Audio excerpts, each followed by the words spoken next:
and what does that mean? What is the difference between pre-approvals and pre-qualifications and things of that nature?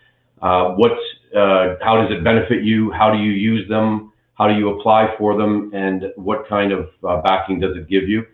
First, before we begin, I want to apologize for the glare in my glasses. I have gone through 3 pairs of glasses trying to fix this glare, and I can't get rid of it. So I don't know what is going on there, but in any event, we'll hopefully less glare in the coming weeks.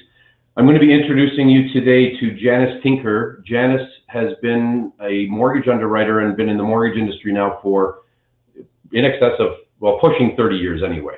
She has been in the broker channel for 18 years, and she has worked with us as Joe Sammut's Office of Mortgage Architects for the last 3 years. So I wanted to bring her in today to talk about the benefits of a pre-approval, what her role is in underwriting a pre-approval, and some of the things that she will be asking in the background of our clients and prospects as they're coming to us. It's very important, I believe, as we go through this crisis and as we're all reinventing ourselves and reinventing the businesses that we're in. I believe it's very important for you, the public, to get to know us and get to know our staff that are perhaps not in the forefront all the time, and they're the ones that are getting the bulk of the work done in the background. And they are the ones that you're going to be speaking to and dealing with going forward. So I believe it's very important for you to get to know them. So without further ado, I'd like to introduce Janice Tinker. And again, Janice is going to be joining us here on screen right now, and she'll be answering some questions. Hi, Janice. Good morning. Good morning. How are you today? Good. Yourself? Good, thank you. Good morning, everybody. They won't answer back, so good morning. I'll say good morning on behalf of everybody. So just so everybody knows, Janice, as I mentioned, has been with us for 3 years now, and her role has always been a remote role. So fitting Janice into the remote aspect of the whole COVID crisis has been fairly easy because this is what she's been doing since she joined us 3 years ago. So Janice works off-site. She's primarily off-site for 4 days a week, and then she'll come into the office 1 day a week just so we can do a face-to-face regroup. We haven't seen each other physically, as most of our listeners today or viewers today haven't seen each other physically for pushing 8 weeks, but our connectivity and our communication has not diminished at all, simply because, again, we've been very used to this up to this point. Yep. So Janice's role is that of an underwriter, and I think where we should start, Jan, is to let everybody know perhaps what an underwriter does. So as I mentioned, I'm going to ask some questions and just give me your feedback. One of the things, again, that we're touching on today is specifically pre-approvals. So we're going to walk you through the process of a pre-approved application, and Janice is the underwriter involved in those pre-approval applications. So Janice, tell us, what do you do as an underwriter? So as an underwriter, my role is to work with the client from application stage to going through your file, going through your financial situation, your credit, then dealing with the lenders on your behalf. So I guess what you can kind of call me is the go-between. Okay. So what I do specifically is we look at your application, your employment scenarios, your down payment that you have available, any credit issues that you may or may not have that need to be dealt with. And what we do is we put together a plan for you in order to allow you for either refinancing or for purchasing. Okay. So the biggest part of my role really is to see where we can fit you in with the lenders, whether it be A lenders, alternative lenders, private lenders, whatever is the best for your particular scenario. Okay, beautiful. So actually, on that note, I want to mention to our viewers as well that if you do have questions, please type them in and we'll hopefully answer them today in our session. If not, we can most certainly get to them going forward and get your response back as soon as possible. So if you're underwriting or if you're assessing an individual's application, their employment, their credit, their risk, their tolerances and things like that, do you ever come across somebody that doesn't quite qualify and then they're looking to you for advice and guidance? What is it you do with them? Absolutely. So what we do is we'll determine whether or not your application is a now application or a future application. So we'll suggest if there's issues with credit, If there's issues with employment, whether it's a temporary position or it's spotty employment, spotty credit, we'll put together a plan for you, whether we need to, wait 12 months, 24 months. We'll give you the suggestions and the tools in order to take care of that sort of thing, whether it's your employment or whether it's your credit that needs to be repaired. Okay, great. Now, I think part of a successful underwriter, or the role of a successful underwriter, is to ask the right questions. So one of the things that I find when I'm speaking to people is they believe that they are approved at a bank and they were never specifically asked details of their employment. For example, are they salaried? Are they commission? Are they hourly plus bonus? So what kind of questions do you ask to drill right down to the type of income that somebody has, and more importantly, the type of income that we can use? What kind of questions do you ask, and how specific do you need to be when you're asking these questions? Yeah, so I think it's important because with a lot of these bank apps where they say pre-approved in 30 seconds, it's just like, really, you're inputting numbers and it spits out information. So, their systems don't actually look at your employment, look at your type of income, look at your credit, really. So what we ask and what we try and get a good handle on is what you do for a living. So are you a temporary employee? Have you been with that employer for 2 or 3 years? Have you just started? Are you hourly? Are you salary? Are you self-employed? When it comes to asking those questions, if you're looking at if you are self-employed, that income is looked at completely different, whether you're incorporated or you're sole proprietor. If you're hourly or if you're salary, again, the documentation that's going to be required by the lenders is completely different. So if you're self-employed, we need to drill down to the T1 generals and your notice of assessments, articles of incorporation. If you're sole proprietor, statement of business activities need to be requested. So a lot of that information that needs to be addressed when you're doing your pre-approvals, that's why we ask that, so we can determine exactly what income the lenders are going to be using. Okay. It's the same with hourly, or if you're using overtime or bonus. Certain lenders will allow certain lenders won't allow certain types of income. So that's what our job is to do, is determine what income can be used and where. And to get it up front. Exactly. And that's why we ask for so much documentation up front, is because we really want to give you the true picture of what it's going to look like for you. Okay, that's excellent. So this is probably a good point then to bring in the whole difference between pre-approval and pre-qualification. And again, jump in if you'd like, but a pre-qualification, as you had indicated earlier, was just keying in a bunch of numbers and a job title, not really diving deeply into the type of income or the type of job that you have. Yeah. And what we do is we take it one step further, where we delve right down and drill down right to the type of income. What kind of income can we use? What can't we use? And what you qualify for?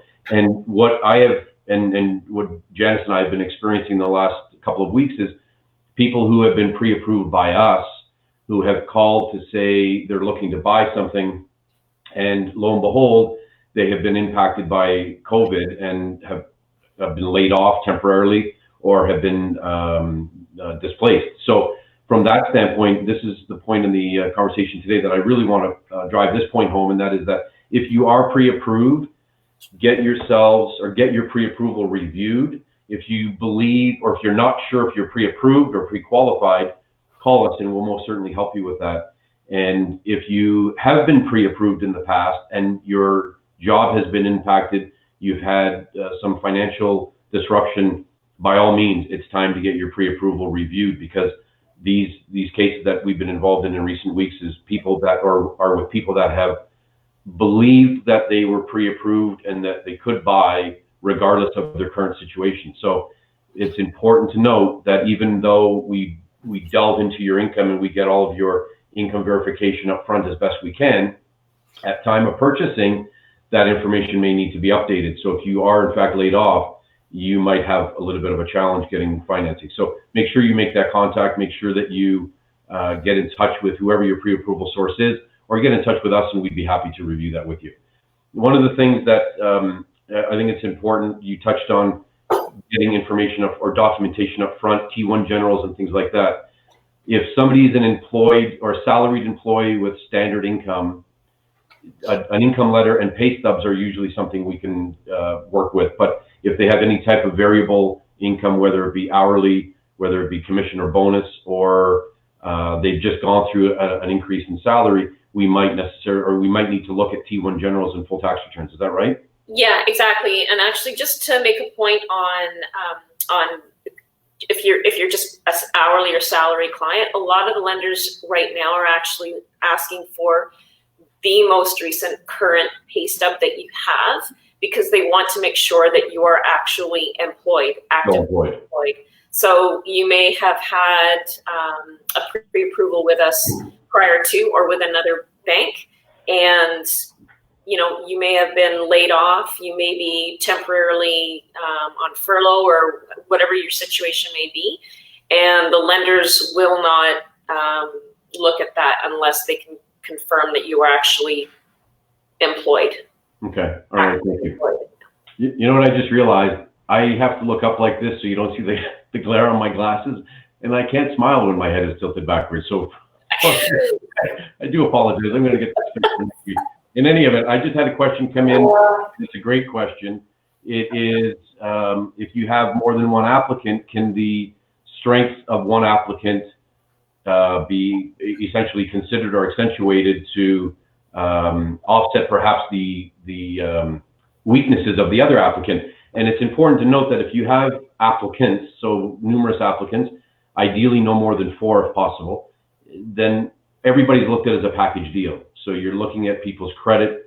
You're not looking at it jointly. You're looking at individuals' credit and their income, but it's looked upon as a package. It's looked upon as a qualified mortgage with all applicants involved. If there is somebody in the mix that perhaps detracts from the application, what we can always do is find a remedy to get them out of the way and perhaps replace them with somebody else. Janice and I just had a case this week actually where one individual of the 2, husband and wife, the wife suffered the COVID layoff, and they were bringing the mother-in-law into the mix, but the mother-in-law in fact detracted from the deal.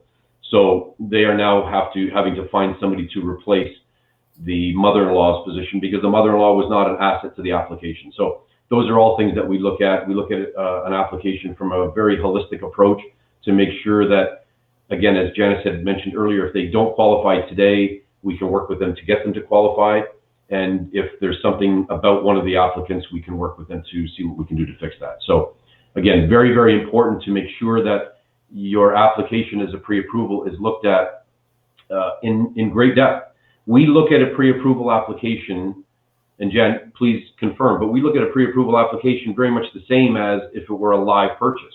Yep. An individual has come to us for our advice, and we want to make sure that they're going to get the best advice, and it's treated as a live purchase. Exactly. I mean, the reason for that is we want to make sure that we have everything addressed up front. So when the time comes that an offer does come in and the clients are ready to jump, we've actually seen everything. We know what their employment looks like. We know what their credit looks like. Sometimes the only variable could be a source of down payment. Will part of it be gift? Will part of it be their own? So that's something that we really need to, that we need to do up front, so there aren't any surprises when an offer comes in. A client wants to, have 2 days on conditions, or even if they don't go in with conditions, that's another thing. If they go in firm, we need to see, and the clients need to be certain and more and cautious that they have the financing in place. Now, the only thing that we can't speak to on a pre-approval is when the value of the property comes in. So, they may have had a purchase price of $850 and a mortgage of X amount of dollars. The only thing that we can't speak to is the value of the property And but that's part of the appraisal process throughout as we go through, right? Yeah. Yeah, that's right. That's right. Okay. One thing, again, the purpose of today's session is to give you, the viewer, an idea as to the process. So maybe now what we can do is just take a couple of minutes to talk about how this gets started. And one of the things that we'll touch on as we discuss this right now is an individual that just came to us last Thursday, I think it was, and is emailing us this morning that they're buying. So to give you an example, first and foremost, there's always a conversation had. And in the conversation, we discover things such as types of employment, credit concerns, and things like that. We then send an email out to the client, which directs them to our website so they can familiarize themselves with who we are and what we do and our length of time in the industry and our experience. Then they do an application immediately, or at least within 24 hours of receiving the electronic application. We're in contact with the client to review it. And it's at that point in time that we have the consent form, because we can't proceed with anybody until we have a signed consent in hand, and that allows us to actually have mortgage discussions with them, right, Jan? Yes, right. Exactly. So we need to see when the mortgage application goes out, a list of required documents goes along with it, which we discussed, income documentation, the consent form in order for me to be able to pull a credit report. And so once that information is provided, then we can actually review the application in detail and actually see how the documentation translates into the application to make sure that it is exactly what the lenders are going to see. So we've had communication with the client from an initial consultation experience, and then we get to the application, a more technical experience, and then it's the nuts and bolts of what they qualify for and what their income and credit allows them to purchase for. So the case that I was talking about was somebody that called us on Thursday. Their situation was pretty cut and dry. There wasn't any untoward things about credit or employment. But we basically had a full front-to-back discussion and consultation with them. I believe it was Thursday, and as of this morning, they have an offer date today on a property, and they have to put an offer in today by 1 o'clock, and they needed to know with confidence if they could move forward with an offer. So one of the things that we really pride ourselves in is that we give the client the ability to move to a purchase, knowing full well that there is some sort of financing to back them up. There is some sort of financing, whether it be bank or credit union or monoline lender mortgage to back them up with that purchase. So they're not going in blind. We're giving them the confidence that they need to move forward. And I think that's very important, because in this day and age, when you have so much uncertainty in the marketplace, just because of what we're going through right now with COVID, I believe that what we bring is a little more stability to the whole mortgage process. And again, like by the time somebody finishes speaking to us from the initial consultation through to the application, they are either going to know that they have perhaps a little more work to do to get them to the point of being pre-approved, or that they are fully approved and that they can go out and buy a property. So that's something that we really take great pride in. What happens when the mortgage expires or the pre-approval expires, and how long do we normally hold the rate for, Jan? So we generally have a 120-day rate hold from the time that we've reviewed the application with the clients and sent it off to a lender for a rate hold. And then what we actually do is we will monitor over, so say a client comes to us, say like last week, and we've submitted the file in for a rate hold. If they get an offer coming in, if they have an offer going on a property in the next 30 days, what we'll do is we'll actually either use the rate that we were able to hold for them, or if the rates have gone down, we'll get the best rate over that course of time. So anywhere between pre-approval time to actually funding is when we'll either keep that rate as a rate cap. So in a rising climate, which right now they're all over the place, or we'll be able to secure the lower rate at the time. So we've got a 120-day window for rate holds. Okay. At the end of the 120 days, should they have not have found anything, if they're just wanting to see, what everything looks like for them, at the end of 120 days, we will actually reach out to them, and if there's no material changes to their employment, to their credit, then we can extend it for another 120 days. Okay, beautiful. Now, what if we get somebody pre-approved at ABC Bank and then they buy, and now XYZ Bank has a better deal? Are we committed to ABC Bank? How does that work? No, absolutely not. So we'll look at the best market, the best rate in the market for them. So whether it's ABC Bank, we have the initial one. Bank number 2 comes along, we have a better rate. Absolutely, we'll get that better rate for them. There isn't, because of being a pre-approval, there is no firm commitment with that original bank. Okay, we just had a question come through, and it's what exactly is a letter of pre-approval? Sometimes these are asked for by listing agents during offer process. Do you or lender provide these? So that's a great question as well. The easiest way to look at this is that, and this is perhaps a little bit of a vague answer. When somebody comes to us, you as a client or as a realtor referrer, you can be assured that your client and yourselves are not going to be left high and dry. We're going to, if we give you our word that they are pre-approved, then they are most certainly pre-approved. However, it is most important for some individuals to have a letter of pre-approval in writing, so that way they can have the confidence of having something in written form. What we will tell you, and Jan, you can probably echo this, if somebody were to come to us and we believe that Bank A is the right fit for that particular client, Bank A may not issue a pre-approval certificate. So if they do not, then we will most certainly give the client an email from us that outlines the financing discussion that we've had with them. If they want something from a lender and they are specific about wanting something from an actual bank, then we will most certainly source that for them as best we can. But it's very important, again, to note that, again, the pre-approval, again, let's be clear, pre-qualification isn't quite worth the paper it's written on, simply because it's nothing more than a generic qualification. A pre-approval is the process that we talked about earlier, where we take it right through from start to finish, and we have vetted all of the information for the client to allow us to give a pre-approval opinion from ourselves and from our lenders.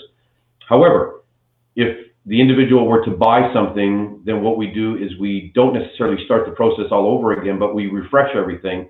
So even if we had them a pre-approval 120 or 160 days ago, we're going to start that process all over again and make sure that we can do yet even a better job for them.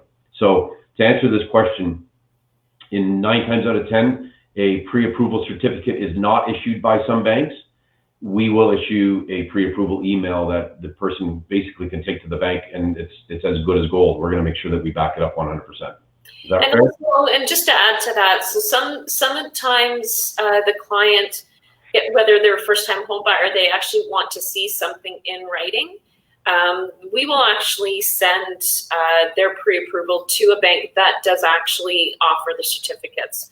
And the lenders actually do take a look at the client's credit profile as well as their employment. They may ask questions, may want to confirm details on down payment, and address anything that may be on their application that they want to just be certain of. So in a situation like that, those lenders actually will put eyes on the application and will actually underwrite it. Okay. As I do, and actually offer a certificate as well as the rate hold, of course. Thank you. One thing on that note, I just wanted to mention, one of the things that Janice and I have always mentioned to the people we're talking to is that we ask questions that may, to some, come across as uncomfortable or being uncomfortable. We're really getting down to the nuts and bolts of an individual's financial picture. And we jokingly will ask for things that, and clients will tell me things that perhaps they're not going to tell anybody else. So we want people to understand that we're not asking the questions that we do to be intrusive or to be nosy in any way at all. We're asking the questions that we are to make sure that we have a full package that can give them the confidence and the certainty to be able to move forward with. One of the things that really is a hang up for us, or a stickly point for us, is source of down payment.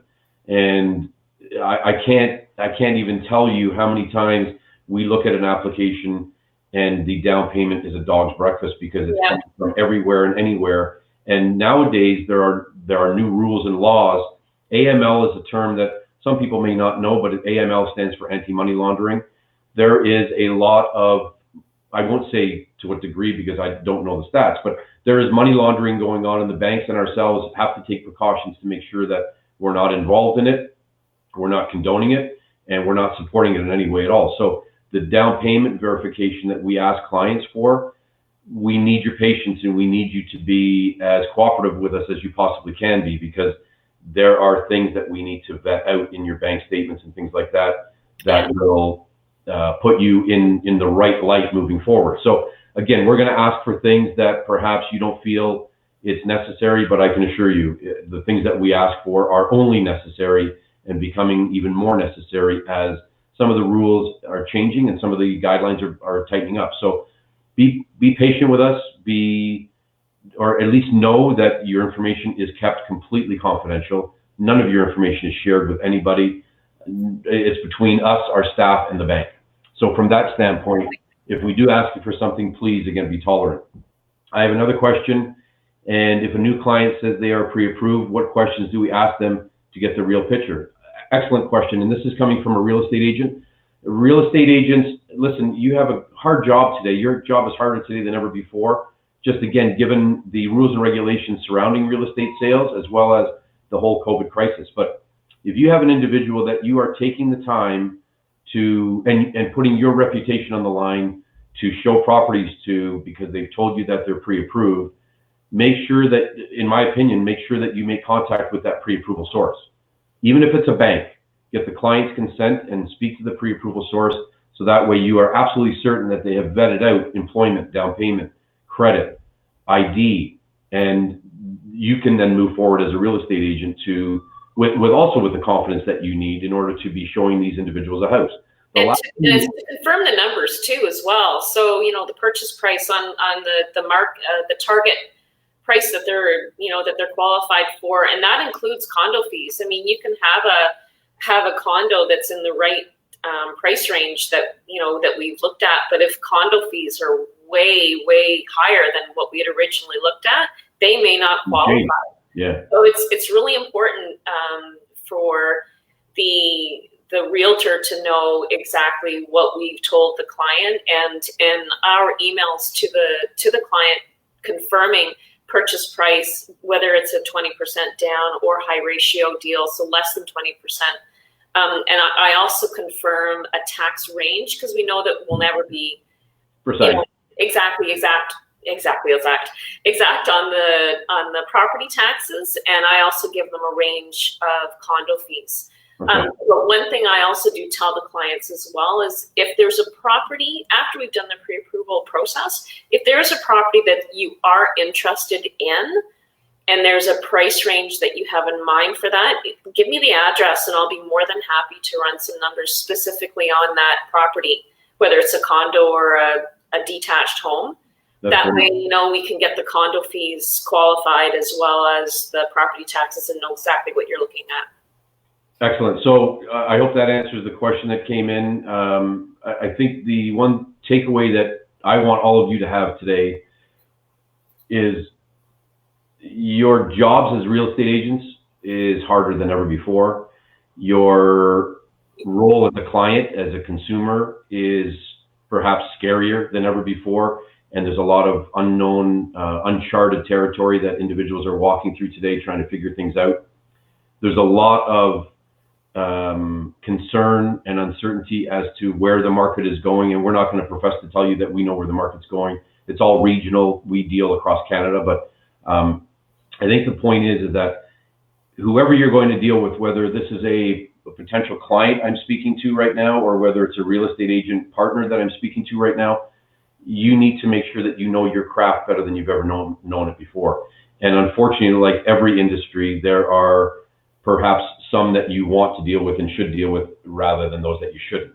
You need to deal with somebody that has experience, that has knowledge, and that's willing to take you from start to finish and treat you like you deserve to be treated. So from that standpoint, I can assure you on behalf of Janice and our entire team that we want to make sure that every individual that we deal with walks away from our office, virtually, walks away from our office knowing that they are in much better shape to move forward and purchase a property than perhaps they thought they were when they came in. So from that standpoint, I think we've touched on a lot of the questions that I had.